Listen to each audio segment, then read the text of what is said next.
नहमदुहु व नसल्ली अला रसूलिहिल करीम अम्मा बाद फ़अऊज़ु बिल्लाहि मिनश शैतानिर रजीम बिस्मिल्लाहिर रहमानिर रहीम। डियर स्टूडेंट्स, अस्सलामु अलैकुम व रहमतुल्लाहि व बरकातुहू। स्टूडेंट्स, टुडे इज 1 Jan 2022, नए साल का पहला दिन सैटरडे, और अल्हम्दुलिल्लाह 2022 की फिजाओं में हम दाखिल हो चुके हैं। आज हम एक नए चैप्टर को स्टार्ट करने जा रहे हैं। बड़ा ही मुख्तसर चैप्टर है, आज स्टार्ट होके आज ही थोड़ी ही देर में इंशाल्लाह ये एंड हो जाएगा। मैंने भी आपको सिलेबस भी सामने रखा था। इस चैप्टर में सिर्फ एक ही बुलेट पॉइंट है कि प्रिपरेशन ऑफ मैन्युफैक्चरिंग अकाउंट। और अभी मैंने आप लोगों से कहा भी था कि ये जो आपका चैप्टर है ना, मैन्युफैक्चरिंग अकाउंट, बेसिकली ये प्योरली आपने बहुत डिटेल में जाके इंशाल्लाह पढ़ना है FCM में, यानी fundamental of cost and management accounting. असल में आप लोगों की अकाउंटिंग के जो पेपर्स है ना, ड्यूरिंग CMA जर्नी 6 पेपर है टोटल अकाउंटिंग के, 6 सेमेस्टर है, 6 पेपर है। और ये बात मैं बिल्कुल इनिशियल स्टेज में भी बताता हूँ जब आप लोग पहली क्लास में आते हैं। देखिए, एक स्ट्रीम होती है फाइनेंशियल अकाउंटिंग की और एक स्ट्रीम होती है कॉस्ट एंड मैनेजमेंट अकाउंटिंग की। तो फाइनेंशियल अकाउंटिंग का पहला पेपर है फंडामेंटल ऑफ फाइनेंशियल अकाउंटिंग, जो आप लोग पढ़ रहे हैं। फिर ML2 में है financial accounting and corporate reporting.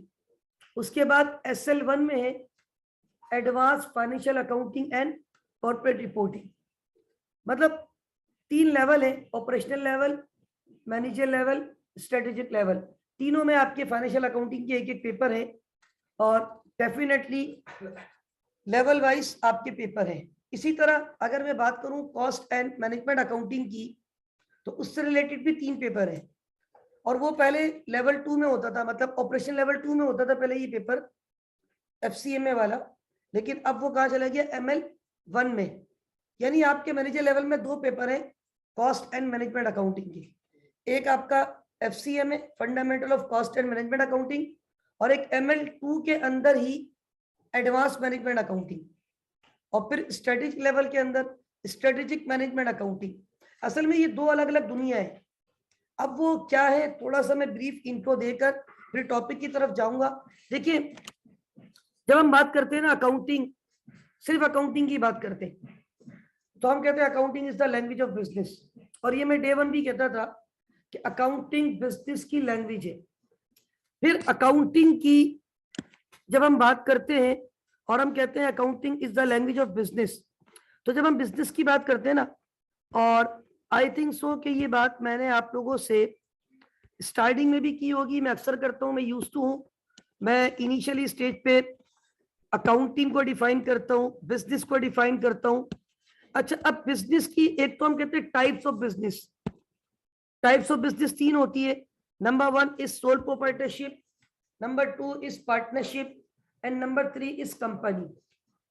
हमने अभी प्रीवियस क्लासेस में सोल ट्रेडर के अकाउंट पढ़े, कंपनी के अकाउंट पढ़े, पार्टनरशिप की अकाउंटिंग फिल वक्त हमारे सिलेबस में मौजूद नहीं है, वरना पहले पार्टनरशिप की अकाउंटिंग भी पढ़ाई जाती थी, लेकिन वो इस लेवल पे नहीं पढ़ाई जाती थी, आगे फाइनेंशियल अकाउंटिंग के पेपर में।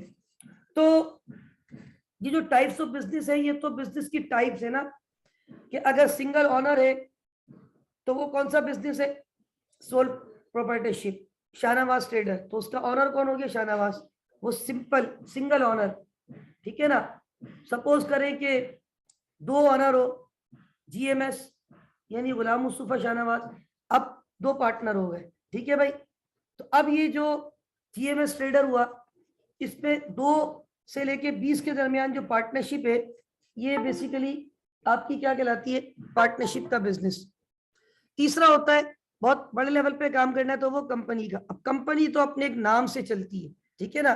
For example section C company limited, हमने एक कंपनी बना दी सेक्शन C के नाम से, हम सब शेयर होल्डर है उसके, क्योंकि वहां पे अगर पब्लिक कंपनी है शेयर होल्डर की कोई लिमिट, और प्राइवेट है तो मैक्सिमम इट कैन बी 50।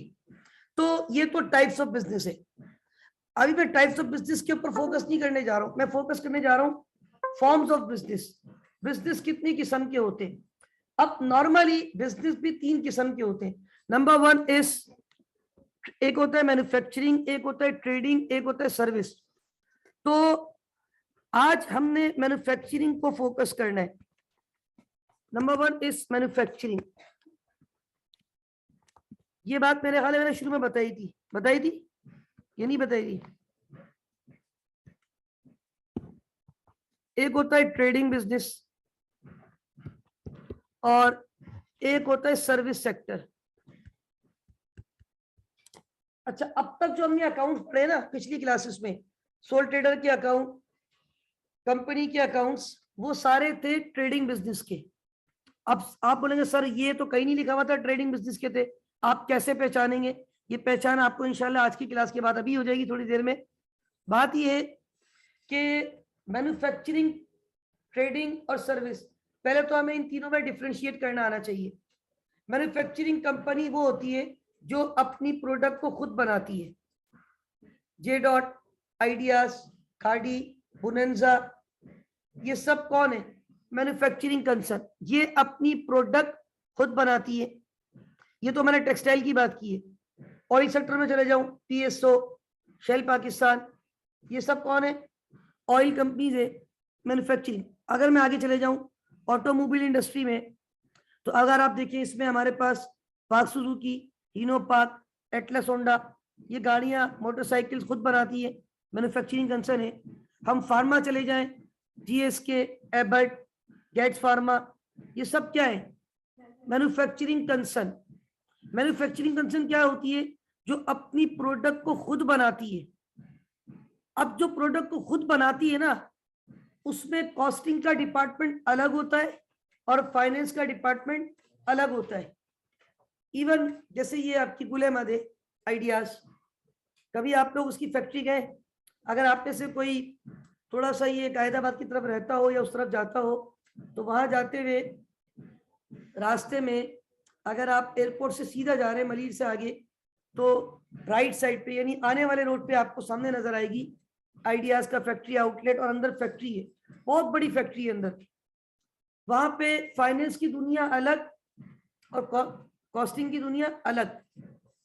ये आपका जो पेपर है ना, मैं इसलिए कह रहा था ये टॉपिक यहाँ का नहीं है, क्योंकि ये आपका जो सब्जेक्ट है ना, ये कॉस्ट अकाउंटिंग नहीं है, ये आपका सब्जेक्ट मैनेजमेंट अकाउंटिंग नहीं है। इस सब्जेक्ट का नाम क्या है? Financial accounting, fundamental of financial accounting. तो याद रखे, जो कंपनी अपनी प्रोडक्ट को खुद बना रही है वो कौन सी कंपनी है? Manufacturing company. अब उसकी कॉस्टिंग बहुत कॉम्प्लिकेटेड है। एक होता है ट्रेडिंग बिजनेस। ट्रेडिंग बिजनेस क्या होता है? मैं दोबारा मैन्युफैक्चरिंग पे आता हूं। जो गुड्स को खुद नहीं बनाता, बनी बनाई गुड्स कहीं से लाता है और बेचता है, उसकी कॉस्टिंग में और उसकी कॉस्टिंग में बहुत फर्क होता है। फॉर एग्जाम्पल मैं आपको मिसाल देता हूँ। मैंने पहले भी इनिशियली आपको बताया था कि एक जगह जॉब की है जो कि एचपी की डिस्ट्रीब्यूटर थी। एचपी नहीं थी, एचपी इटसेल्फ पाकिस्तान में है भी नहीं। ये जो एचपी के लैपटॉप प्रिंटर आप तो यूज करते, ये सिंगापुर बेस्ड कंपनी है। तो मैं जहाँ जॉब करता था पाकिस्तान में, वो एचपी की डिस्ट्रीब्यूटर कंपनी थी। मतलब हम सिंगापुर एचपी के कमर्शियल इंपोर्टर थे। हम वहां से लैपटॉप, प्रिंटर, स्कैनर, पूरे पूरे कंटेनर आते थे, शिपमेंट आती थी, पोर्ट से क्लियर होती थी। तो हम बेसिकली क्या वो लैपटॉप खुद बनाते थे या बने बनाए लेते थे? फिनिश गुड लेके जो बेचता है ना, वो ट्रेडिंग बिजनेस करता है। अब एचपी क्या है? Itself manufacturing. एचपी को ये भी पता होगा एक लैपटॉप में हार्ड ड्राइव कितने की लगी हुई है, उसमें रैम कितने की लगी हुई है, उसमें जो है वो आपका फॉर एग्जाम्पल प्रोसेसर कितने रुपए का लगा हुआ है, प्लास्टिक कितना इस्तेमाल हुआ है। लेकिन हमें तो ये पता था ये पूरा लैपटॉप जो तैयार है हमें कितने का मिला है। अगर हमने ये 40,000 का लिया, हमने 50 का बेचने, 10,000 हमारा प्रॉफिट है। Cost plus profit is equal to sale price. हमें ये नहीं पता होगा इस लैपटॉप में मटेरियल के कितने पैसे गए, लेबर को कितने पैसे दिए, इसके अलावा ओवरहेड्स भी होते हैं, उस पर कितने पैसे लगे। लेकिन ये किसको पता होता है? जो प्रोडक्ट को खुद बनाती है। मैन्युफैक्चरिंग, आज हमने जो पढ़ना है वो मैन्युफैक्चरिंग अकाउंट्स को बात करनी है। तो याद रखिए, ये जो मैन्युफैक्चरिंग बिजनेस होता है, इसकी बिल्कुल अलग अलग, मतलब कॉस्टिंग तो डिपार्टमेंट बिल्कुल अलग होगा। वो प्रोडक्ट की क्या कर रहा होगा? कॉस्टिंग। ये शर्ट आपने बनाई, ठीक है ना, इस शर्ट पे कितना फैब्रिक लगा, मटेरियल, कितने पैसे लेबर को दिए, लेबर कॉस्ट, और कितने ओवरहेड्स। ओवरहेड्स क्या है, आपकी अदर चीजें भी इन्वॉल्व है, अभी बताऊंगा कुछ चीजें। इनडायरेक्ट मटेरियल होता है, इनडायरेक्ट लेबर होता है, इनडायरेक्ट एक्सपेंसेस होते हैं। ये किसी मशीन से सिलाई हुआ बना, उस मशीन में बिजली का बिल आया, वो मशीन डेप्रिशिएट हुई, ये भी तो एक्सपेंसेस है। तो जो बंदा फिनिश गुड लेके आता है ना, बहुत सारे लोग करते हैं, आइडिया से खरीद लेते हैं और फिर ऑनलाइन बेच रहे होते हैं। आप देखते हैं, हम और आप खरीदते भी हैं उनसे अक्सर। ऑनलाइन में बता रहे हो तो ये आइडियाज का है, देखें टैग लगा हुआ है, इतने का है। उन्होंने वहां से जितने का लिया है वो टैग तो दिखा रहे हैं आपको, जाहिर सी बात है उन्होंने सेल में लिया होगा, और फिर थोड़ा सा आपको इस तरह शो करके वो भी पैसे कमाएंगे, वो आपको एक प्राइस ऑफर कर रहे होते। तो याद रखिए, ट्रेडिंग बिजनेस वो होता है जो अपनी प्रोडक्ट खुद नहीं बनाता, बल्कि बनी बनाई प्रोडक्ट कहीं से खरीद के लाके उसको बेचता है। और जो अपना मैन्युफैक्चरिंग कंसर्न होती है वो अपनी प्रोडक्ट को खुद बनाती है। अब मैं ये देख रहा हूँ गिरी कंपनी लिखा हुआ है, तो ये स्प्लिट कौन बनाता है, गिरी कंपनी। अब हम जाते हैं सदर में, इलेक्ट्रॉनिक मार्केट है, वहां ये मिल रहे होते नहीं मिल रहे होते, तो जो दुकानदार बेच रहे होते क्या वो उसके खुद मैन्युफैक्चरिंग कंसर्न होते हैं? वो कौन से बिजनेस कर रहे हैं, ट्रेडिंग, दे आर ट्रेडर, वो ट्रेडिंग बिजनेस कर रहे होते। तो जो ट्रेडिंग बिजनेस करता है इसका मतलब है वो फिनिश गुड कहीं से खरीद के लाके बेच रहा है, वो मैन्युफैक्चरिंग प्रोसेस पे इन्वॉल्व नहीं है। वो अपनी कॉस्ट ऑफ गुड्स सोल्ड कैसे निकालता है, जो हमने पढ़ा है अब तक, ओपनिंग इन्वेंट्री इतने की पड़ी हुई है, अब उसको नहीं पता उस इन्वेंट्री में कितना मटेरियल लगा है, कितने पैसे किसको दिए, लेबर को, कितने पैसे किसको दिए अदर देन मटेरियल, लेबर को नहीं पता उसको। लेकिन आज जब मैं cost of goods sold calculate करूंगा, आप बोलेंगे सर ये इतनी बड़ी कॉस्ट ऑफ गुड्स सोल्ड, ये तो इनकम स्टेटमेंट को भी क्रॉस कर गई है। खाली कॉस्ट ऑफ गुड्स सोल्ड सिखाऊंगा आज बस, बाकी कुछ भी नहीं, बाकी सारी चीजें वही हैं।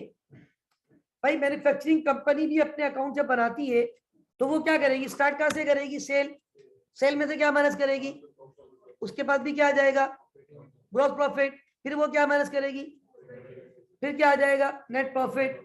बैलेंस शीट वैसे ही बनाएगी जैसे आप लोग बनाते। फर्क सिर्फ आता है कॉस्ट ऑफ गुड्स सोल्ड की कैलकुलेशन में, किसमें आएगा। अब तक हमने कॉस्ट ऑफ गुड्स सोल्ड कैसे निकाला, ओपनिंग इन्वेंट्री ऐड कर लो नेट परचेजेस, ऐड कर लो कैरेज इनवर्ड, लेस कर दो क्लोजिंग इन्वेंट्री, बस। अब हमें क्या पता वो ओपनिंग इन्वेंट्री में जो हमने, ओपनिंग इन्वेंट्री का मतलब अगर मैं लैपटॉप का डिस्ट्रीब्यूटर हूं लिनोवो कंपनी का, ये लिनोवो का लैपटॉप पड़ा हुआ है, ठीक है, ये सपोज करें मेरी शॉप पे, मेरे आउटलेट पे तकरीबन 200-250 लैपटॉप पड़े हुए, ठीक है। अब ये 200-250 लैपटॉप मेरी ओपनिंग इन्वेंट्री। अब क्या मुझे ये पता है हर लैपटॉप में मटेरियल कितने का लगा हुआ है, कितने पैसे लेबर को देके आए, नहीं, ये तो किसने तैयार किए, लिनोवो ने, मैन्युफैक्चरिंग ने। मेरे को तो जितने के मिले थे उतने की कॉस्ट मेरे लिए ओपनिंग इन्वेंट्री, फिर मैं मशीन खरीद के लाऊंगा, जितने की परचेज करूंगा वो मेरी परचेज की कॉस्ट। मुझे उस पर बाइफिकेशन की जरूरत और मैं कर भी नहीं सकता, मुझे पता ही नहीं है।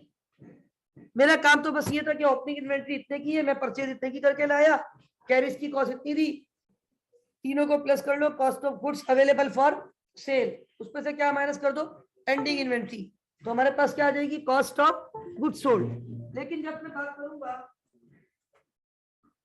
Cost of goods sold of a manufacturing concern, तो वहां पे बड़ा डिटेल हमने डिस्कस करना है इंशाल्लाह, और उसके लिए पहले ये डिफरेंस आपको क्लियर होना जरूरी था। ये बताएं, मैंने जितने भी सवाल सॉल्व किए, एहसन, हसन, लकी, स्टार, कहीं पे रॉ मटेरियल नजर आया था लिखा हुआ, कहीं पे लेबर लिखा हुआ नजर आया था, कहीं पे ओवरहेड थे, नहीं, वो सबसे बड़ी पहचान है। कहीं पे वर्क इन प्रोसेस था, नहीं, कहीं पे फिनिश गुड थी, नहीं।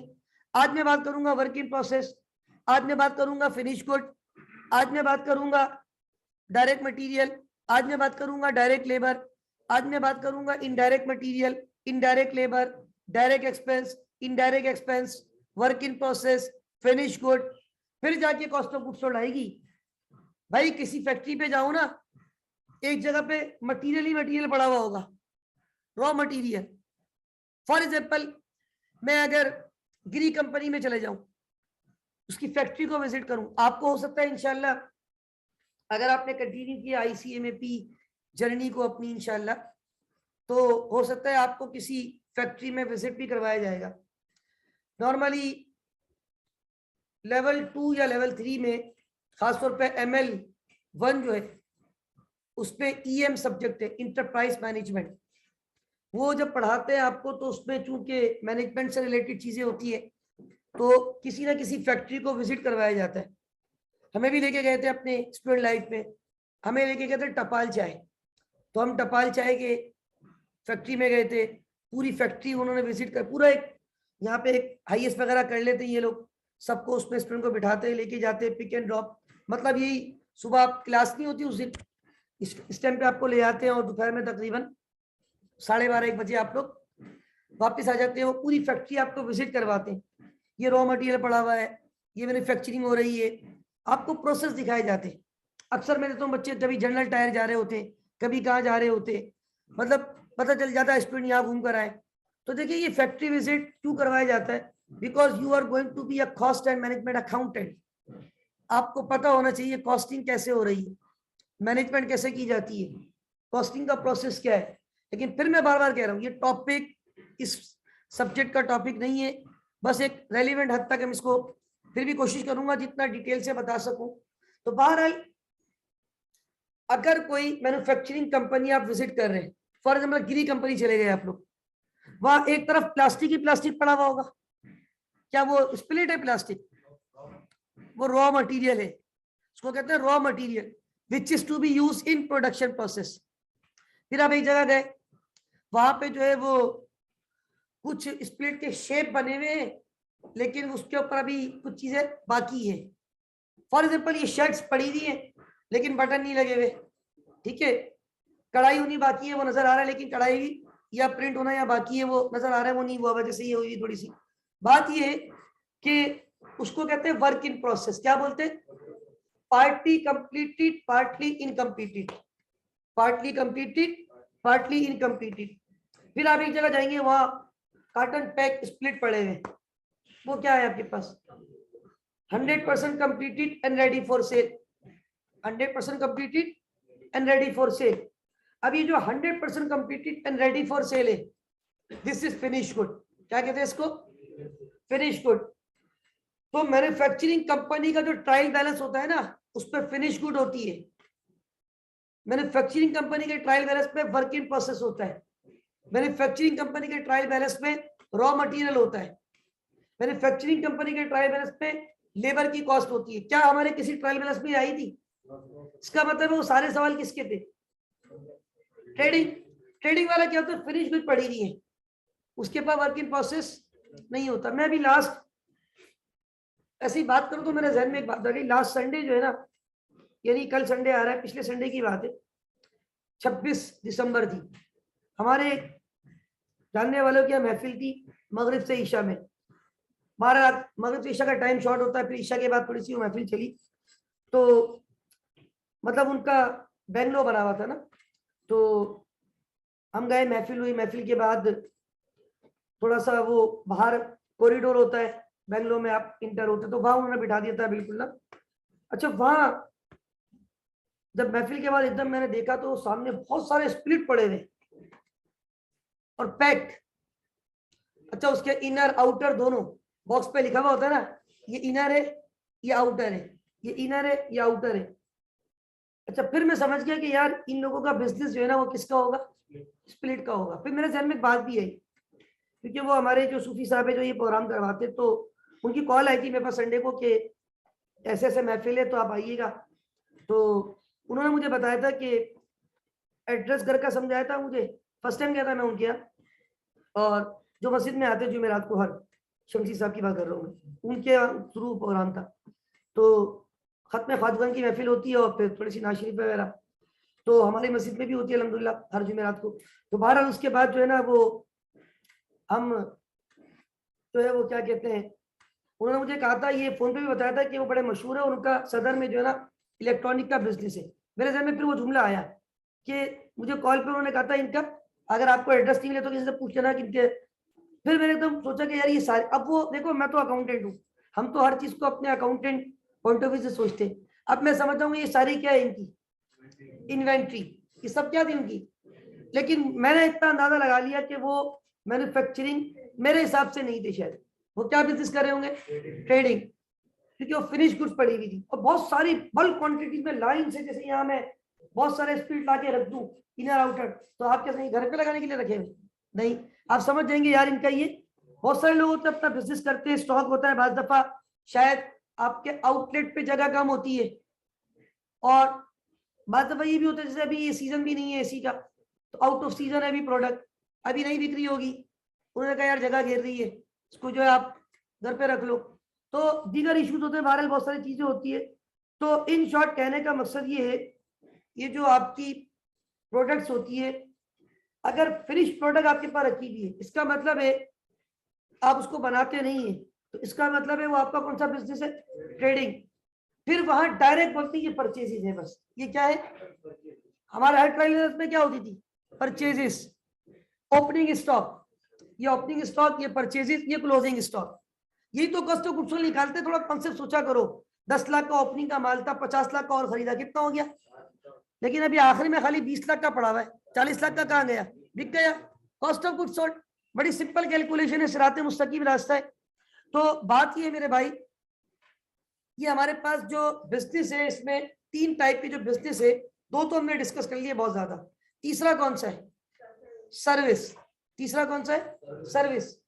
अब ये जो तीसरा है सर्विस सेक्टर, इसमें बेसिकली ना तो आप कोई गुड्स बना के बेच रहे होते हो, ना कई बनी बनाई गुड्स ला के बेच रहे होते, rather than you are service provider, आप कौन है, and you charge against your service.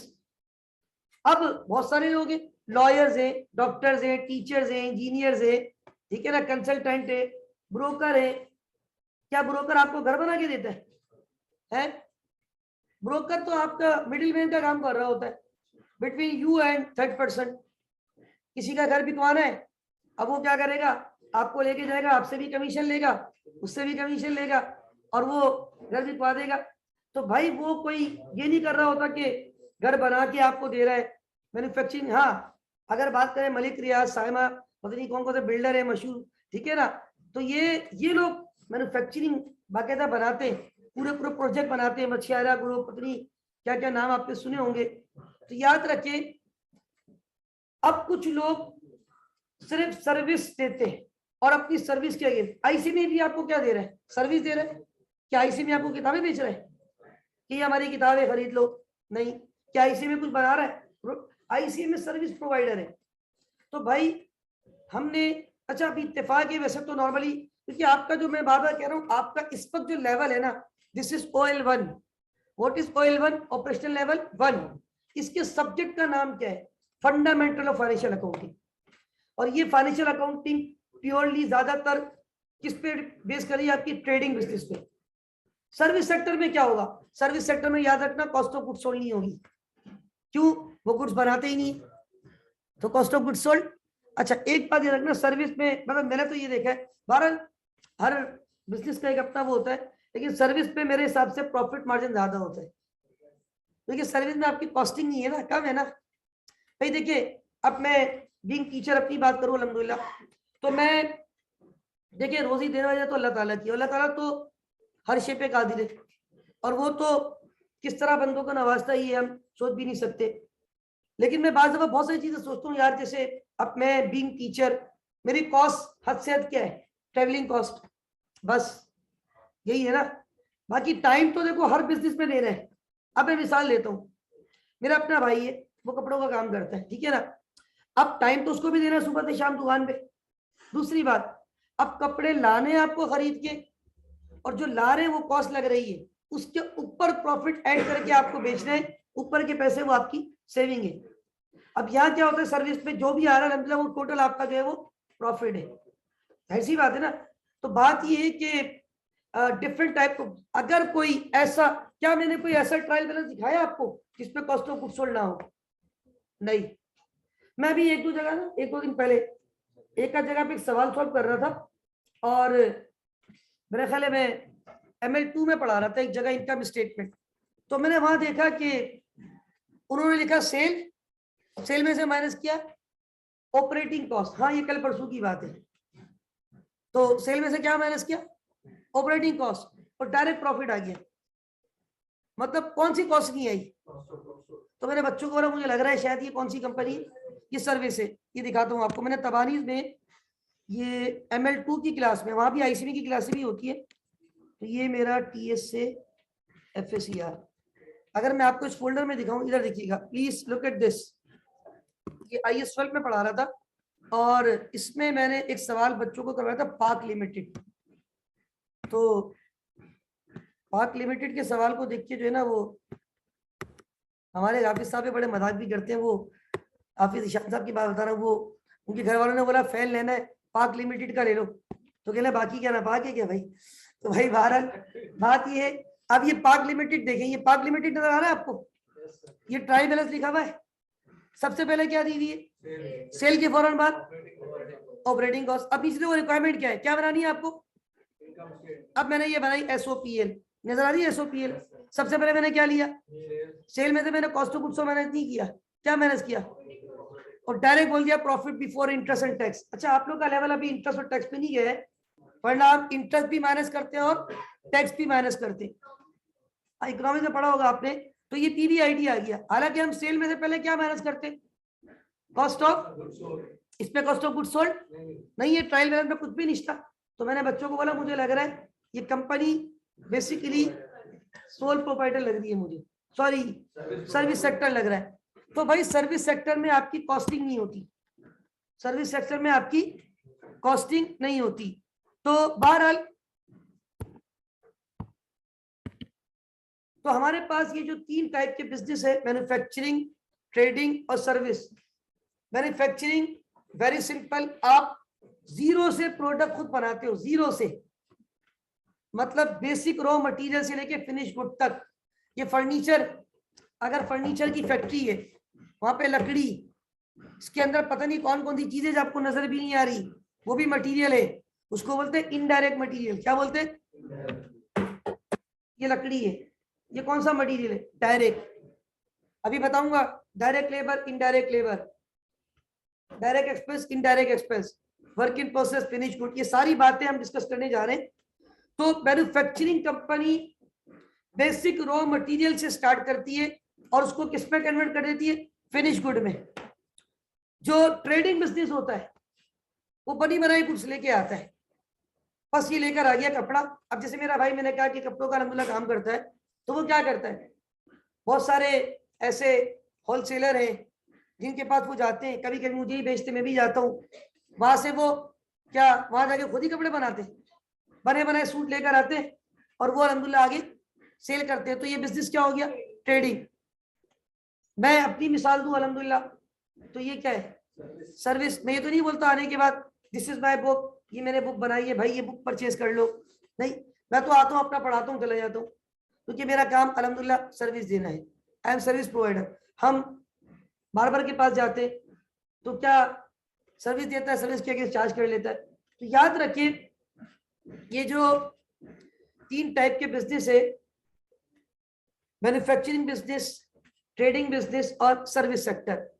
तो अगर कोई सर्विस सेक्टर का ट्रायल बैलेंस ऐसे तो आपके लेवल पे नहीं आ जाए तो उसमें क्या नहीं होगा, बस जो आपकी direct revenue minus operating cost is equal to profit, that's all. अब ये बैंक वगैरह है, क्या ये कोई प्रोडक्ट बना के बेचते? बैंक क्या नोट बनाते? नहीं भाई, बैंक भी सर्विस प्रोवाइडर। बैंक की इनकम स्टेटमेंट कैसे बनती है? जो उनका इंटरेस्ट इनकम और इंटरेस्ट एक्सपेंस इस तरीके से बना रहे होते। अब ये इंश्योरेंस वाले ये क्या करते? इनके पास कॉस्ट ऑफ गुड्स थोड़ी होती है। तो भाई याद रखिए इनके जो प्रीमियम पे आप लोग करते हो इनको, इंश्योरेंस वालों को, तो ये बेसिकली उनकी इनकम है। और जो क्लेम वो देते लोगों को, किसी की खुदा ना खास्ता कोई मसला हो जाए उस पर, वो क्या है? उनके लिए एक्सपेंसेस है। तो भाई बात ये, हमारा आज का फोकस किस पे? कौन सी अकाउंटिंग पे? Manufacturing accounts. Now come to the point. अब ये मैन्युफैक्चरिंग अकाउंट्स की हम बात करने जा रहे हैं, इस पे कुछ चीजें आपको बतानी है, गौर से सुनिएगा। इस पे सबसे पहले आता है मटेरियल। इधर देखिएगा, जब आप किसी प्रोडक्ट को तैयार करने जाते हैं तो सबसे पहले आपको क्या चाहिए? मटेरियल। भाई ये फर्नीचर, ये शर्ट, ये 2 चीजें जो मेरे सामने अभी रखी हुई है, लैपटॉप, 3 चीजें, ये तीनों किसी ना किसी कंपनी में बनी है। तो जो कंपनी बनाती है वो कौन होती है? मैन्युफैक्चरिंग। अब मटेरियल 2 किस्म के होते हैं, एक होता है डायरेक्ट मटेरियल और एक होता है इनडायरेक्ट मटेरियल। कौन कौन से मटेरियल? डायरेक्ट मटेरियल और indirect. First of all we have to discuss how can we differentiate between direct material and indirect material. देखिए, डायरेक्ट मटेरियल वो होता है जो विजिबल हो, जो प्रोडक्ट के साथ डायरेक्टली आपको नजर आ रहा हो। इस चेयर पे, इस डाइस पे डायरेक्ट मटेरियल क्या है? लकड़ी, वुड। ये शर्ट जो मैंने पहनी है इस पे डायरेक्ट मटेरियल क्या है? कपड़ा। इसी तरह इस लैपटॉप पे डायरेक्ट मटेरियल क्या है? प्लास्टिक। अब आ जाए इनडायरेक्ट मटेरियल, जो विजिबल, जो डायरेक्टली विजिबल नहीं होता। आपको पता है इसके अंदर ग्लू भी लगी हुई है, नजर आ रही है आपको? अंदर कीले भी लगी हुई है, शायद मैं अगर ड्रॉ खोलता हूं तो अंदर नजर आती है। अंदर एक पट्टी भी लगी हुई है, आपको नजर आ रही है? इस पे धागा नजर आ रहा है आपको? मुझे तो नहीं आ रहा, मैं इतना करीब बैठा हूँ, शायद शाहनवाज को नजर आ रहा हो। थ्रेड इसमें यूज हुआ नजर आ रहा है आपको? लेकिन वो भी तो मटेरियल है। क्या वो फ्री में आता है? अंदर जो ग्लू इस्तेमाल हुआ है, कीले इस्तेमाल हुई है, अंदर ये पट्टी लगी हुई है, ये फ्री में आती है? ये भी आपकी कॉस्टिंग है भाई। तो याद रखिए, मटेरियल कितने किस्म के? डायरेक्ट जो प्रोडक्ट के साथ डायरेक्टली विजिबल हो, इनडायरेक्ट जो डायरेक्टली विजिबल ना हो। मटेरियल के बाद आता है लेबर। क्या आता है? लेबर। लेबर भी दो किस्म की है, डायरेक्ट और इनडायरेक्ट। आप बोलेंगे सर वो कौन सी लेबर है जो नजर नहीं आती? देखिए भाई, डायरेक्ट लेबर उसको कहा जाता है जो डायरेक्टली प्रोडक्शन प्रोसेस में इन्वॉल्व हो। ये शर्ट किसी टेलर ने बनाई है, वो टेलर से जो मशीन चला रहा था, ऑपरेट कर रहा था। ये किसी कारपेंटर ने फर्नीचर बनाया है, वो कारपेंटर फ्री में काम कर रहा होता है। ये शर्ट जहां बनती है, जिस टेलर के पास उसने कारीगर रखे हुए होते हैं, कारीगर फ्री में काम करते हैं। यू हैव टू पे लेबर कॉस्टिंग। तो ये लेबर भी दो किस्म की है, डायरेक्ट और इनडायरेक्ट। डायरेक्ट लेबर वो है जो डायरेक्टली प्रोडक्शन की प्रोडक्ट की जो प्रोडक्शन प्रोसेस है उसमें इन्वॉल्व होती है लेबर। जैसे कारपेंटर पूरा काम कर रहा होता है, इसको पूरा बना रहा होता है, लेकिन एक बंदा लेबर तो होता है, लेकिन वो डायरेक्टली प्रोडक्शन प्रोसेस में इन्वॉल्व, वो सुपरवाइज कर रहा होता है, वो चीजों को देख रहा होता है, वो भी लेबर है।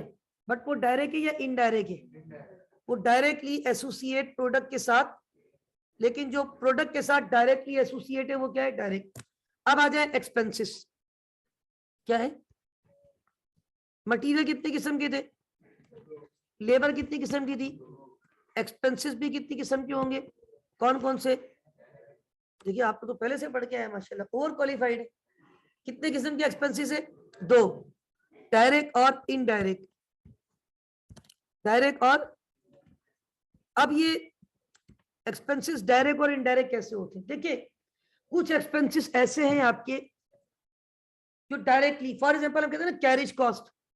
जब आप रॉ मटेरियल मंगवाओगे, भाई रॉ मटेरियल भी मंगवाना पड़ेगा ना, लकड़ी मंगवानी पड़ेगी। वो लकड़ी जब आ रही है तो वो ट्रांसपोर्टेशन को आपकी कॉस्ट पे नहीं करनी। वैसे तो कहते हैं जो अदर देन डायरेक्ट मटेरियल और अदर देन डायरेक्ट लेबर, जो डायरेक्टली कॉस्ट है वो डायरेक्ट एक्सपेंस है। तीन चीजें होती है प्रोडक्शन में: material, labour, overhead. Material, labour, overhead, अभी बताऊंगा ओवरहेड क्या है, या मटेरियल, लेबर, एक्सपेंसेस। तो other than direct material, other than direct labour, इस फर्नीचर को बनाने में व्हाट इज डायरेक्ट मटेरियल? लकड़ी, would. What is direct labour? वो जो कारपेंटर को आप पैसे दे रहे हैं वो लेबर की cost. What is direct expense? ये लकड़ी जब आ रही थी, ट्रांसपोर्टेशन की, कैरेज इनवर्ट की कॉस्ट पे की है, वो डायरेक्टली है। अब आओ जरा इनडायरेक्ट। इसके अंदर इनडायरेक्ट क्या है? ग्लू वगैरह। इसके अंदर इनडायरेक्ट लेबर, जो सुपरवाइज कर रहा था उसकी सैलरी। इस पे इनडायरेक्ट एक्सपेंस क्या हो गए? ये लकड़ी, इसकी शेप कटते हैं, किसी मशीन से कटते हैं आजकल तो, वो मशीन बिजली पे चलती है, बिजली का बिल नहीं आता क्या? वो भी तो कॉस्ट है। वो मशीन डेप्रिशिएट नहीं होती क्या? वो भी तो कॉस्ट है। वो कौन सी कॉस्ट है? Indirect, right. अच्छा, अब आए असल में, ये मैं आपको बताऊं, ये जो मैं एक बात सुबह से बार बार कह रहा हूं कि ये टॉपिक, ये चीजें आपने असल कहां जाके पढ़नी है? एफसीएमए के अंदर, ठीक है ना। बेसिकली जिस तरह हम यहाँ पढ़ते हैं ना एफएफए के अंदर 25 चैप्टर है हमारे। कल मैंने कौन सा चैप्टर पढ़ाया? Company account. उससे पहले सोल ट्रेडर। उससे पहले हमने पता नहीं डिफरेंट चैप्टर पढ़े, करेक्शन ऑफ एरर। तो जब आप एफसीएम में जाओगे ना, वहां एक चैप्टर का नाम है मटीरियल, एक चैप्टर का नाम है लेबर, एक चैप्टर का नाम है ओवरहेड। मतलब वहां आप अलग अलग चैप्टर पूरे पूरे पढ़ेंगे इनके ऊपर। Material costing, labour costing, overhead costing, ये सारी चीजें आपको वहां पढ़ाई जाएंगी। Job order costing, joint product, by product costing, conversion cost अभी सब बताऊंगा। बेसिकली लेबर और ओवरहेड की कॉस्ट जो है वो कन्वर्जन कॉस्ट है, लेबर और ओवरहेड, ठीक है ना। असल में अभी मैं एक स्टेटमेंट बनाऊंगा, वहां कुछ चीजें लिखूंगा। असल में कन्वर्जन कॉस्ट क्या है? Raw material itself finish good नहीं होती। रॉ मटेरियल को हम किस में कन्वर्ट करते हैं भाई? फिनिश गुड में। फिनिश गुड में कन्वर्ट करने के लिए हमें क्या चाहिए? लेबर और ओवरहेड। असल में ये तीन चीजें अभी आप देखिएगा, बड़ी एक डिटेल स्टेटमेंट बनाऊंगा, वहां एक एक पॉइंट पे चीजें समझाऊंगा। पहले दो बातें बता दूं फिर मैं आगे चलूंगा। दो बातों में ये कि एक होता है वर्क इन प्रोसेस और एक होता है फिनिश गुड। ये भी दो दो किस्म के, लेकिन ये डायरेक्ट इनडायरेक्ट नहीं है। ये बता देता हूँ ये क्या है। ये कहलाते हैं ओपनिंग और एंडिंग। ओपनिंग और एंडिंग।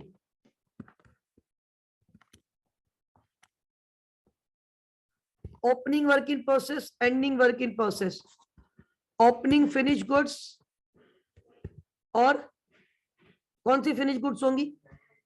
Ending finish goods. असल में मैंने अभी एक बात थोड़ी देर पहले बोली थी, but I am not sure कि पता नहीं कितने बच्चों ने वो बात एब्जॉर्ब की थी।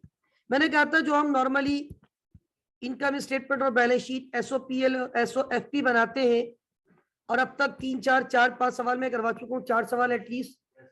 तो sale minus cost of goods sold is equal to GP less operating expense at other income is equal to net profit. फिर उसके बाद बैलेंस शीट में asset, non current, current, capital, liabilities, non current, current. यही process मैंने कहा था almost कौन सी company का होगा? मैन्युफैक्चरिंग का होगा। फर्क कौन सी जगह पे आएगा?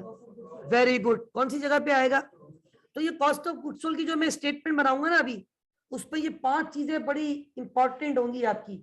Number 1 is very good, number 2 is, number 3 is, number 4 is, number 5 is. इनके कॉम्बिनेशन से निकलेगी cost of goods sold of a manufacturing concern. और उस पे स्टेप है। अब जैसे भाई ने कहा कन्वर्जन कॉस्ट, एक होती है प्राइम कॉस्ट, एक होती है फैक्ट्री कॉस्ट, एक होती है सीओजीएम। सीओजीएम मतलब cost of goods manufactured, not सीओजीएम, cost of goods manufactured. और एक होती है COGS, cost of goods sold. अब ये क्या प्रोसेस है, क्या स्टेप्स है, क्या इसका वे है, उसके ऊपर मैं एक डिटेल स्टेटमेंट, अच्छा मैं रैंडमली स्टेटमेंट बनाऊंगा। रैंडमली से मुराद कोई वैल्यूज पिक करता रहूंगा, कोई भी डमी वैल्यूज, राइट। तो आई थिंक ये सबको क्लियर हो जाना चाहिए। How can we differentiate between manufacturing, trading and service sector? Is that clear? Manufacturing वाले खुद प्रोडक्ट को जीरो से फिनिश गुड तक लेके जाते, ट्रेडिंग वाले फिनिश गुड उठा के लाके बेचते, सर्विस वाले ना तो गुड्स बनाते ना तो कहीं से लेकर आते, सिर्फ क्या देते, लेकिन तीनों अल्हम्दुलिल्लाह पैसे कमाते। ठीक है ना, अल्लाह ताला सबके रिस्क में बरकत अता फरमाए, रिस्क हलाल में। तो बहरहाल बात यह है कि अब हमारे पास how to prepare cost of goods sold of a manufacturing concern, इसकी स्टेटमेंट बना रहा हूं। दिस इज समहाउ इंपॉर्टेंट, बस इतनी इंपॉर्टेंट तो नहीं होगी। बहरहाल अगर मैं शाहनवाज भाई normally cost of goods sold की बात करूं ट्रेडिंग बिजनेस की, तो उसका तरीका तो बड़ा आसान होता था। क्या आप वो तरीका एक मरतबा दोहरा सकते हैं? यहाँ पे क्या क्या होता था? ओपनिंग इन्वेंट्री और net purchases, carriage inward, less ending, that's all. कितना सिंपल तरीका, क्योंकि उसमें कॉम्प्लिकेशन नहीं है ना। जो बंदा प्रोडक्ट खुद बनाएगा ना उसके पास कॉम्प्लिकेशन बहुत है, हालांकि फायदा उसमें ज्यादा है खुद बनाने में, क्योंकि वहां पे आप कॉस्टिंग फिर हिसाब से प्रॉफिट, लेकिन for getting something you have to lose something, वहां पे आपको कुछ टाइम ज्यादा देना पड़ेगा, कॉम्प्लिकेशन ज्यादा है। अब आप देखिए सबसे पहले आएगा DM. What is DM? Direct material, उसके बाद आएगा DL. What is DL? Direct labour. उसके बाद आएगा DE. What is DE? Direct material plus direct labour plus direct expenses. अब ये तीनों तो पता है ना भाई क्या होते हैं। अच्छा, अब जो है ना ये जो direct material plus direct labour plus direct expenses, तो ये जो तीनों डायरेक्ट है बेसिकली मैंने कहा था मैं रैंडमली वैल्यूज पिक करूंगा, रैंडमली। ठीक है, सपोज डायरेक्ट मटेरियल आपका था 3 लाख रुपए का, कितने का लगा है? 3 लाख रुपए का। डायरेक्ट लेबर आपकी लगी है, सपोज कर लेता हूं कोई 2 लाख रुपए की। ठीक है, और डायरेक्ट एक्सपेंसेस आपके लगे सपोज कर लेते 1 लाख रुपए की। अब ये समझना कि व्हाट इज दिस। ये जो मैंने एक बॉक्स में इसको पैक कर देता हूं, ये मैंने बॉक्स पैक कर दिया। ठीक है, ये बॉक्स जो मैंने पैक किया ना मेरे भाई, ये बॉक्स बेसिकली कहलाता है डायरेक्ट कॉस्ट। क्या कहलाता है? इसको डायरेक्ट कॉस्ट भी कहते हैं और इसको प्राइम कॉस्ट भी कहते हैं। क्या कहते हैं? Prime cost. ये कितना आंसर आ गया मेरे पास? 6 लाख रुपए। ठीक है, मैंने ये थोड़ा सा आगे लिखा है, फाइनल वैल्यूज को मैं यहाँ लिखूंगा। ठीक है, ये मेरा फाइनल कॉलम है। Got it? रुपीस 6 लाख रुपए इज व्हाट? ये कौन सी कॉस्ट? डायरेक्ट कॉस्ट भी है और डायरेक्ट कॉस्ट, या इसको पीसी भी कहते हैं, not Pearl Continental. PC is not Pathan Continental, not police चौकी, this is prime cost. What is PC? Prime cost. Why this is prime cost? देखिए, आप जब स्कूल जाते हैं पहले प्राइमरी पढ़ते हैं, डायरेक्ट सेकेंडरी में जाते हैं? पहले प्राइमरी होता है भाई, basic. This is prime. Direct material नहीं हो, डायरेक्ट लेबर नहीं हो, डायरेक्ट एक्सपेंस नहीं हो, प्रोडक्ट बन जाएगी कि जादू करोगे क्या? भाई मेरे भाई बात ये है, this is the PC. Do you know what is PC? या prime cost, right? This is direct cost. अब इसके अंदर ऐड करेंगे इनडायरेक्ट कॉस्ट। कौन सी कॉस्ट? जिसको बोलते हैं FOH। क्या बोलते हैं? Factory overhead. क्या कहते हैं? Factory overhead.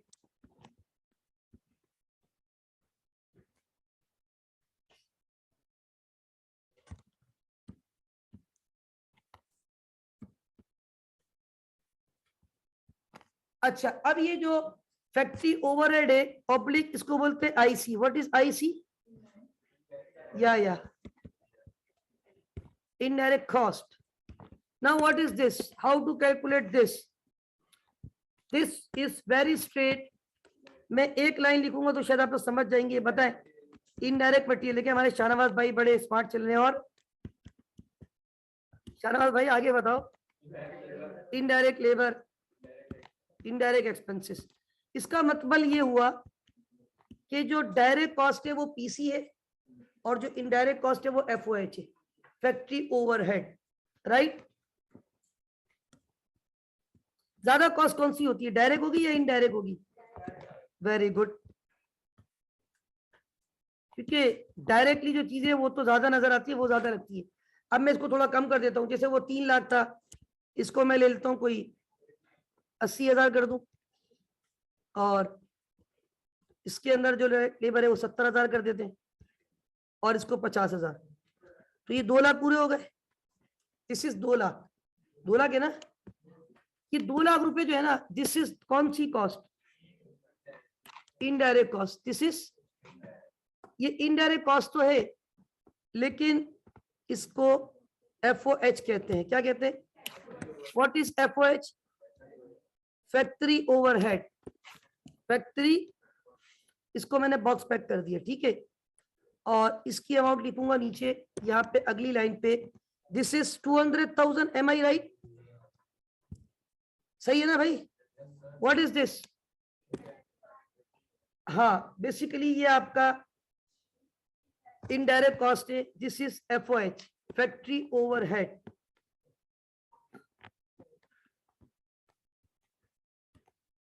अच्छा, अब मेरी एक बात सुने कि अब मैं इन दोनों को प्लस करूंगा, किन दोनों को, पीसी और आईसी, पीसी और यानी डीसी और आईसी, डायरेक्ट कॉस्ट और prime cost plus factory overhead is equal to, इसको कहते हैं 800,000 तो है, इसको कहते हैं फैक्ट्री कॉस्ट या मैन्युफैक्चरिंग कॉस्ट, क्या कहते हैं, फैक्ट्री कॉस्ट या एफसी और एमसी, राइट,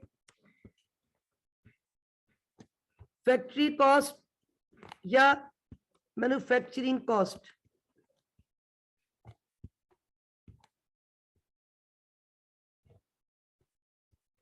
अभी ये कॉस्ट ऑफ गुड्स सोल्ड नहीं आई है, अभी 2 स्टेप बाकी है, कितने स्टेप बाकी है, अभी मैंने देखो ये चीजें इन्वॉल्व कर दी, मैंने डायरेक्ट मटेरियल ले लिया, इनडायरेक्ट मटेरियल भी ले लिया, डायरेक्ट लेबर ले ली, इनडायरेक्ट लेबर भी ले ली, डायरेक्ट एक्सपेंस ले लिए, डायरेक्ट एक्सपेंस ले लिए ना, direct expense is a part of PC prime cost, indirect cost is a part of IC indirect cost FOH ले ली। अब मैंने क्या क्या नहीं लिया अभी तक, वर्क इन प्रोसेस और फिनिश गुड्स। भाई बात ये है कि आपकी फैक्ट्री में जब हम इस दफा प्रोडक्ट बनाई उसकी कॉस्ट ऑफ गुड्स सोल्ड निकाल रहा हूं, क्या निकाल रहा हूं, तो डायरेक्ट मटेरियल तो लगा, डायरेक्ट लेबर भी लगी, डायरेक्ट एक्सपेंस भी लगे, इनडायरेक्ट मटेरियल इस्तेमाल हुआ, इनडायरेक्ट लेबर को भी पैसे दिए, इनडायरेक्ट एक्सपेंस भी हुए, तो क्या खाली कॉस्ट आ गई, क्या साल के शुरू में कुछ माल वर्क इन प्रोसेस में नहीं था, वो भी तैयार हुआ होगा, उसको ऐड करो, ऐड करेंगे वर्क इन प्रोसेस ओपनिंग, किसको ऐड करेंगे, work in process opening, work in process opening को ऐड करके इस पे से वर्क इन प्रोसेस कौन सा वाला लेस कर देंगे, क्लोजिंग वाला, क्लोजिंग वाला इसलिए माइनस करेंगे क्योंकि हम ये बताओ कैलकुलेट क्या करने जा रहे हैं, वेरी गुड, कॉस्ट ऑफ। तो भाई जो माल अब तक वर्क इन प्रोसेस पे है क्या वो बिक सकता है, जो तैयार ही नहीं हुआ लेकिन उसमें मटेरियल कुछ लग चुका होगा, कुछ लेबर भी लग चुकी होगी, ये जो ऊपर मैंने कॉस्टिंग की है क्या सारा माल तैयार हो गया होगा, कुछ माल अभी भी वर्क इन प्रोसेस एंडिंग पे होगा, तो जो माल तैयार नहीं हुआ वो नहीं बिक सकता, वो कॉस्ट ऑफ गुड्स सोल्ड में नहीं जाता, उसको लेस करो, और जो पहले से वर्क इन प्रोसेस था पूरा साल गुजरा है डेफिनेटली वो तैयार हुआ होगा। अब कुछ बच्चे ये सोचे सर हो सकता है जो पहले से वर्क इन प्रोसेस में था वो आपने ऐड कर लिया, हो सकता है उसमें से भी कुछ माल भी तैयार, इस साल कोविड आ गया, फैक्ट्री बनती सर बहुत मुश्किल से फैक्ट्री खुली है, नहीं तैयार हुआ, तो मेरे भाई अगर नहीं तैयार हुआ तो कौन सी डेफिनेशन में आ रहा होगा, वर्क इन प्रोसेस एंडिंग, तो वो फिर माइनस हो जाएगा, आपने घबराना नहीं है, ठीक है। तो अब सपोज कर लेता हूं वर्क इन प्रोसेस ओपनिंग पे पड़ा हुआ था हमारे पास, सपोज कर लेता हूं कोई 1.5 लाख रुपए, कितना पड़ा हुआ था वो मैंने किया ऐड, कितना हो गया 9.5 lakh, work in process ending में पड़ा हुआ है 2.5 लाख, वो माइनस कर दो, कितना हो गया 7 लाख, 7 लाख नहीं हो गया, वर्क इन प्रोसेस ओपनिंग को ऐड किया, वर्क इन प्रोसेस एंडिंग को लेस किया, तो आंसर कितना आ गया 7 लाख।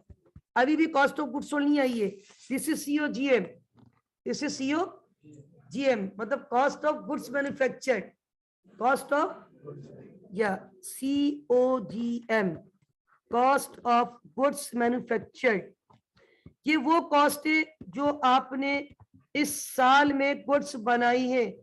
ये बताओ ये सिर्फ इस साल की है, ये सिर्फ, अब एक चीज रह गई है, क्या रह गई है, फिनिश गुड, साल के शुरू में कुछ फिनिश गुड पड़ी हुई थी, वो इसमें क्या कर दूंगा ऐड, क्योंकि वो इसमें अब तक ऐड नहीं है, क्योंकि ये जो सुन ले, ये जो हमने मटेरियल लिया है, ये इस साल जो लगा मटेरियल, वो इस साल की लेबर कॉस्ट, इस साल के डायरेक्ट एक्सपेंस, इस साल का इनडायरेक्ट मटेरियल, इस साल की इनडायरेक्ट लेबर, इस साल का इनडायरेक्ट एक्सपेंस, और इसी साल के हमने जो शुरू में वर्क इन प्रोसेस था वो ऐड किया, जो अब तक तैयार नहीं हुआ उसको माइनस कर दिया, तो जो पहले से फिनिश गुड पिछले साल की क्लोजिंग थी वो इस साल की क्या थी, तो वो भी तो तैयार पड़ा हुआ था माल, वो कॉस्ट ऑफ गुड्स मैन्युफैक्चर्ड में आया नहीं है, उसको क्या करो इसमें ऐड करें।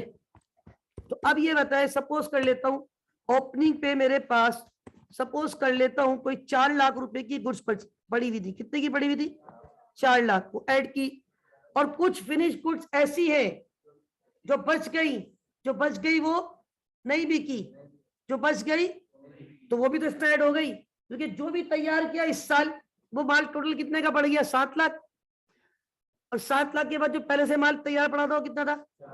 अब मैं कह रहा हूं सब कुछ खत्म हो गया, आज फिनिश गुड फैक्ट्री में सिर्फ पड़ी हुई है 1 लाख रुपए की, एंडिंग में कितने की पड़ी हुई है, हालांकि टोटल तैयार कितने की हुई थी 11 लाख, कितने की तैयार हुई थी भाई, ये 4 लाख तो पहले से पड़ी हुई थी तैयार, इस साल मजदूरी कितनी तैयार की है 7 लाख, कितना हो गया 11 लाख में से कितने का माल नहीं बिका, तो कितने रुपए का माल बिक गया, व्हाट इज 10 लाख रुपए, या this is what is this cost of, yeah, this is the way to calculate cost of goods sold of a manufacturing business.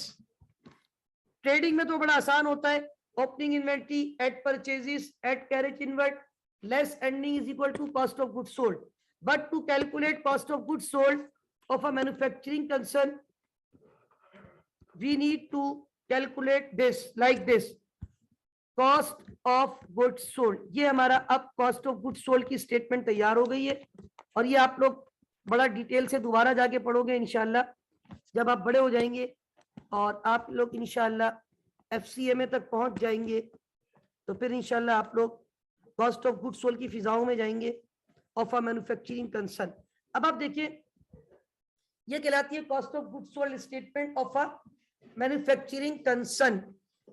यहाँ पे मैं कुछ छोटी छोटी इक्वेशन बनाऊंगा अभी, छोटी छोटी इक्वेशन, शायद शायद शायद क्या पता वो पेपर में पूछ लिया करे MCQs में, क्योंकि मैं समझता हूँ 12 पार्ट ऑफ सिलेबस है, लेकिन मेरा नहीं ख्याल कि हर सिलेबस का पार्ट वो एग्जामिन करता होगा, मैं भी एग्जामिन करता भी हूँ इस पार्ट को, लेकिन इस पार्ट में जो है ना हो सकता है वो आपसे MCQs पूछ ले छोटा मोटा। अब ये तो स्टेटमेंट इतनी बड़ी मैंने बना दी, इस पे मैं कुछ इक्वेशन बना रहा हूं ताकि अगर वो कोई मिसिंग वैल्यूज आपसे पूछे तो आप उसको बता सकें। देखिए सबसे पहले तो जो आपके, मैं अगर ये कहूं क्या ये इक्वेशन बन सकती है, एक के DM plus DL plus DE is equal to PC, am I right, what is this, मतलब इक्वेशन क्या बनी, direct material plus direct labour plus direct expense is equal to PC। अच्छा अगर मैं बोलूं IM plus IL plus IE is equal to very good FOH, am I right. अगर मैं कहूं PC plus FOH is equal to PC plus FOH, this is PC, this is FOH, ji not COGM, FC और MC, right, factory cost. या अब मैं अगर आपसे ये कहूं कि अगर मैं मैन्युफैक्चरिंग कॉस्ट या फैक्ट्री कॉस्ट में प्लस कर लूं WIP ओपनिंग और माइनस कर दूं WIP एंडिंग, तो मेरे पास क्या आंसर आएगा, this is COGM, this is COGM। और अगर मैं भी ये भी कह सकता हूं PC plus FOH plus WIP opening minus WIP ending is equal to also COGM, ऐसे ही है। और अगर मैं COGM से आगे जाऊं तो COGM प्लस FG का माइनस FG का, this is not GF, FG, right, मतलब फिनिश गुड, राइट। तो FG का ओपनिंग प्लस किया और माइनस किया FG का ending, COGS, cost of a manufacturing concern. तो इसमें आप बहुत सारी इक्वेशन बना सकते, तो हमारे पास इसमें डिफरेंट वेरिएशन पॉसिबल है। एक नोट कीजिएगा,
अच्छा, तो बात ये हो रही थी cost of goods of a manufacturing concern. हमने यहाँ पे COGS डिस्कस किया किसी मैन्युफैक्चरिंग कंसर्न की। ये स्टेटमेंट नाज़रीन आप देख रहे हैं स्क्रीन पे, इस वक्त आपको नजर आ रही है, और इस स्क्रीन पे पूरी COGM प्लस COGS आपके सामने मौजूद है। इस पे सारी कैलकुलेशन मैंने आपको कुछ इक्वेशन बना के दे दी कि PC क्या है और FOH क्या है, डायरेक्ट कॉस्ट इनडायरेक्ट कॉस्ट भी कहते हैं। PC डायरेक्ट कॉस्ट है और FOH इनडायरेक्ट कॉस्ट है। एक में direct material, direct labour, direct expenses add होते हैं। अच्छा, बाज़ दफा हो सकता है वो आपसे जो है ना सिर्फ डायरेक्ट मटेरियल डायरेक्ट लेबर दे दे, बोले व्हाट इज PC, तो खाली दोनों को प्लस कर देना। अगर डायरेक्ट एक्सपेंस नहीं है तो नहीं लेंगे, वो इस पर से जो नहीं होगा उसको मिस कर देंगे। तो भाई ये आज हमने अल्हम्दुलिल्लाह मैन्युफैक्चरिंग अकाउंट्स को डिस्कस किया। ना सिर्फ हमने मैन्युफैक्चरिंग अकाउंट्स की बात की, हमने ये कोशिश की कि कम टाइम में ये कुछ चीजें आपको बताई जाए रिगार्डिंग मैन्युफैक्चरिंग अकाउंट, कि मैन्युफैक्चरिंग बिजनेस है क्या और फिर उसमें क्या क्या चीजें इन्वॉल्व। देखिए बहुत गैप है ना एक मैन्युफैक्चरिंग ट्रेडिंग में, आप खुद समझ सकते हैं। अगर थोड़ा इमेजिन करें यार, एक कंपनी खुद बना रही है, पता नहीं कितने कॉम्प्लिकेशन उसके साथ होंगी भाई।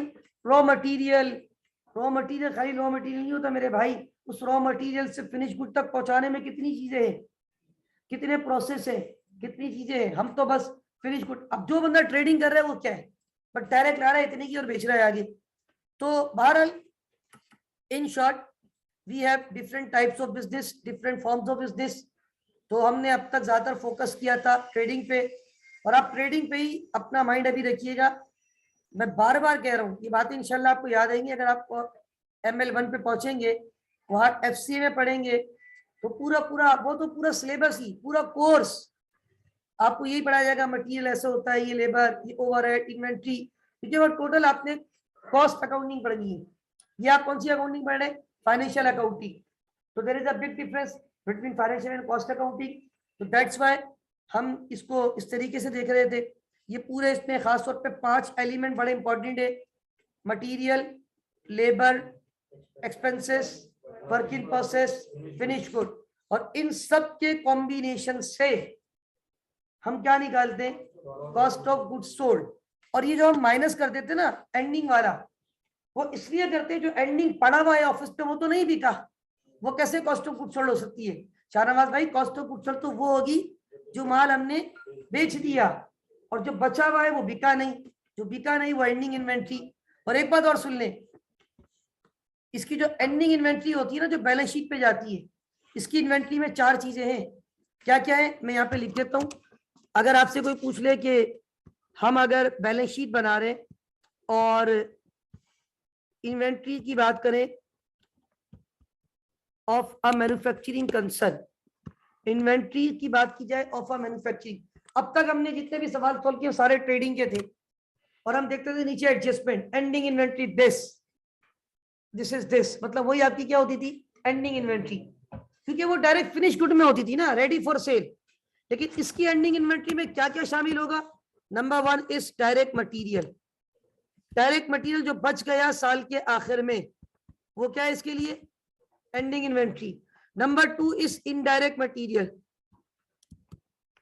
जो इनडायरेक्ट मटेरियल भी साल के आखिर में बच गया वो भी इसके लिए क्या है, इन्वेंट्री है। Number 3 is work in process, जो माल कंप्लीट नहीं हुआ वर्क इन प्रोसेस में है वो भी तो इन्वेंट्री है। इन्वेंट्री की डेफिनेशन क्या होती है, goods held for sale, IS2 पढ़ाया था मैंने, गुड्स हेल्ड फॉर सेल। ये मुझे बताओ डायरेक्ट मटेरियल क्यों रखा हुआ है, इससे क्या बनाएंगे गुड्स, उन गुड्स को क्या करेंगे, सेल करेंगे। इनडायरेक्ट मटेरियल क्यों रखा हुआ है, इससे क्या बनाएंगे, उसको क्या करेंगे, सेल। वर्क इन प्रोसेस जो बच गया, जो एंडिंग वाला है, ये सब एंडिंग। डायरेक्ट मटेरियल जो एंड में बच गया उसकी बात हो रही है। जो माल डायरेक्ट मटेरियल का बच गया, जो माल इनडायरेक्ट मटेरियल का बच गया, जो वर्क इन प्रोसेस में अभी पड़ा हुआ है वो भी तैयार होके बिकेगा। और फिनिश गुड एंडिंग वाली जो तैयार तो है लेकिन अब तक बेची, तो वो भी आपके लिए आज किसमें काउंट होगी। इन सबको प्लस करेंगे तो इन्वेंट्री आती है।